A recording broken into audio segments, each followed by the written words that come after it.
আসসালামু আলাইকুম। নাজস্রুপ garden and pets থেকে নতুন একটি ভিডিওতে সবাইকে স্বাগতম জানাচ্ছি। আজকে মাশাল্লাহ কিছু কাটিমন আম আপনাদেরকে দেখাচ্ছি। আমগুলো কিন্তু খুব সহজেই লাগতেছে বড় হয়ে গেছে। এই কিছুদিন আগেও দেখছিলাম গাছগুলোতে মুকুলে ভরা, কিন্তু এখন লাগতেছে আমগুলো কিন্তু ভালোই বড় হয়ে গেছে। যাই হোক, এখানে যে আমার শাকগুলো লাগানো ছিল, শাকগুলো কিন্তু বড় হয়ে গেছে। আর আমি আগেও বলছিলাম এগুলো কিন্তু আমার নতুন করে বীজ লাগানো, আর বীজ থেকে কিন্তু আমার এই গাছগুলো হওয়া। তো এটা সবার পরে বসিয়েছিলাম, এই জন্য এটা ছোট আছে। আর এগুলো এই দুইটা আগে বসিয়েছি, আর এটা আমার আগের গাছ যেটা আমি কাটিং করে বসিয়েছিলাম। তো যাই হোক, মোটামুটি এগুলো হারভেস্টের উপযোগী হয়ে গেছে। তো আজ নিব কাল নিব বলতে বলতে নেওয়া হচ্ছে না, তবে খুব শীঘ্রই নিব। নেওয়ার সময় অবশ্যই একটা ভিডিও শ্যুট করে আপনাদেরকে জানাবো। আর এখানে আমার যে অল টাইম ম্যাঙ্গো আম গাছটি আছে, এটা কিন্তু মাশাল্লাহ প্রচুর পরিমাণ আম ধরছে। আপনাদেরকে কিছুদিন আগে আমি ভিডিওতে দেখাইছি, কিন্তু এটার জন্য কোনো ভিডিও কিন্তু আমার আর করা হয়নি স্পেসিফিকভাবে। তো যাই হোক, আর স্পেসিফিকভাবে ভিডিও করার কিছু নাই, যেহেতু আমি এখন প্রতিদিনই ভিডিও শ্যুট করতেছি এবং প্রতিদিনই আপডেট দিচ্ছি, তাই আর স্পেসিফিকভাবে কোনো ভিডিও করতেছি না। আমি চেষ্টা করি আমার বাগানের যাই গাছ আছে, সবজি গাছ এবং ফল গাছ, সব কিছুই মোটামুটি আপনার সাথে শেয়ার করার। প্রতিদিনই আমি যখন ছাদ বাগানে আসি তখনই কিন্তু আমি এই ব্যাপারটা একটু মাথায় রেখে ভিডিও শ্যুট করে আপনাদেরকে একটু জানানোর চেষ্টা করি। আর এই প্যারা গাছে কোনো প্যারা ছিল না, তবে এখনই আমার প্যারাটা চোখে পড়লো, একটা প্যারা আছে। তো যাক, আলহামদুলিল্লাহ। যদিও প্যারাটা ততটা মিষ্টি না, কিন্তু একেবারেও মানে যে চলে না এমন কিছু না, খাওয়ার উপযোগী। বিশেষ করে যাদের বলতে গেলে মিষ্টি কম পছন্দ, তাদের জন্য পারফেক্ট একটা প্যারা হবে এই প্যারাটা। এই প্যারার ভ্যারাইটিটার নাম আমার জানা নেই, যখন নিয়ে আসছিলাম তখন এটার নাম জানি কী বলছিল, আমার ঠিক এখন মনে নেই। এটা অনেক আগের গাছ, প্রায় 4-5 বছর আগের গাছ। এই যে আমার অল টাইম ম্যাঙ্গোর সামনে দিয়েও কিন্তু ভালো আম ধরছে মাশাল্লাহ। তো যাই হোক, আর এই গাছটার একটা বৈশিষ্ট্য কি, এই গাছে আমের যখন সময় থাকে বা আম যখন থাকে তখন কেমন যেন একটা ঘ্রাণ আসে। আমের একটা ঘ্রাণ কিন্তু এই গাছটাতে সবসময় পাওয়া যায়। যাই হোক, আর এই যে পুঁই শাক হয়ে আছে। কিছুদিন এখানে আমাদের আবহাওয়া খারাপ ছিল, বৃষ্টিও হয়েছে, কিন্তু বৃষ্টির পরপর আজকেই, গতকালকেও বৃষ্টি হয়েছে, কিন্তু বৃষ্টির পরপর আজকেই কিন্তু মানে এরকম রৌদ্র উঠছে, যেটা আর কি বলা চলে প্রচুর তাপ নিয়ে আর কি রৌদ্রটা উঠছে।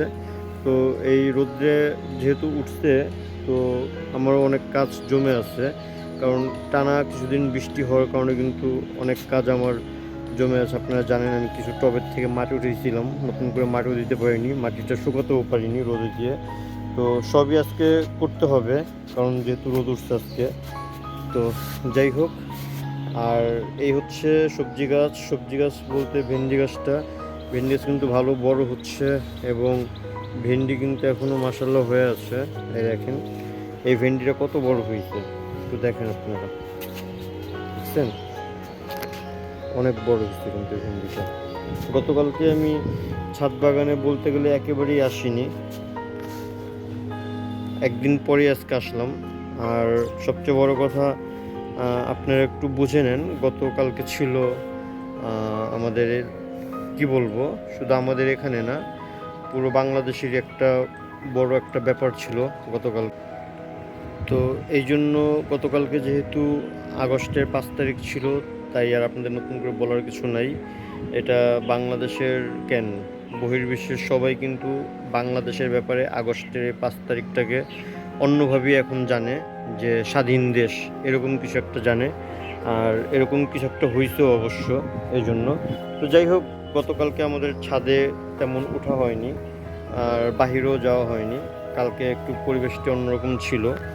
তো সব মিলিয়ে জিলে আবার কালকে কিন্তু বৃষ্টিও হয়েছিল, সকাল থেকে বৃষ্টি ছিল।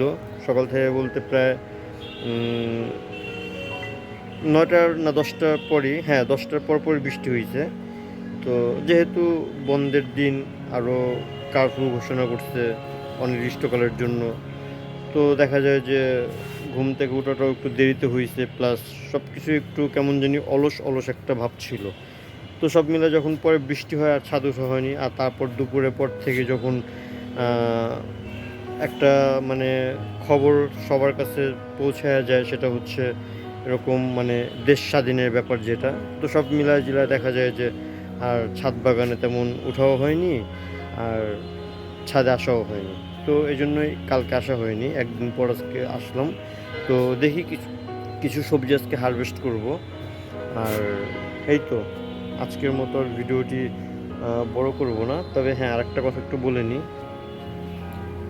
সকালে এসেই কিন্তু রোদে আমি মাটিগুলো শুকনো দিয়েছি, কারণ মাটিগুলো শুকনো দিতে হবে এই জন্যই প্রচুর পরিমাণে বৃষ্টি হয়েছে। বৃষ্টির কারণে কিন্তু মাটিগুলো এখনও ভিজা আছে। আর চেষ্টা করব 2-1 দিনের ভিতরে টবের ভিতরে দিয়ে দিতে, কারণ এখানে আমি কিছু বেগুনের চারা বসাবো 2-3টা। তো এই তো, আর এখানে যে মাটিগুলো আমার উঠানো হয়েছে টপ থেকে, এগুলোকে আলাদা একটা জায়গায় আমি ড্রামের ভিতরে রেখে দিব। মাটিগুলোকে প্রসেসিং করে আবার এর পরবর্তীতে বাগানে কাজে লাগানোর জন্যই ব্যবহার করব। তো আজকের মতো আর ভিডিও বড় করব না, কারণ আপনারা ছাদ বাগানের সবজি সম্পর্কে আমার জানেন, ফল গাছ সম্পর্কেও জানেন মোটামুটি। কারণ এখন কিন্তু কোনো গাছে আর কোনো ফল নেই, শুধু আম গাছেই কিছু ফল আছে, আর ওই সাইডে আমড়া গাছে হয়তো কিছু আমড়া হচ্ছে, এই পর্যন্তই। আর প্যারা গাছ তো আর একটা প্যারা আছে, এই যে, হ্যাঁ হ্যাঁ, তারপরে আমার ওইখানে মাধবী প্যারা, একেবারে কর্নার যে মাধবী প্যারা গাছ আছে, ওই গাছেও কিন্তু প্যারা আছে একেবারে কর্নারে।